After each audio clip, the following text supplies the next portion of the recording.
iyunda ham tugatyapmiz. Уже 22 bugun chislo. Bozor выходной kun ekan.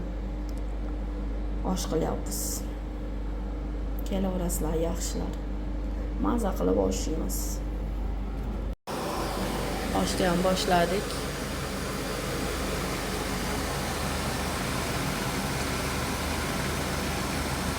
Go'sht bilan piyozni chiroyli qilib qovurib olib, sabzini solamiz.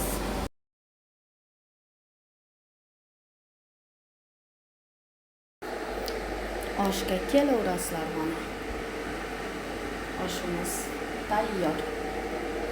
Chiroyli qilib solamiz. Mana oshimiz ham tayyor bo'ldi.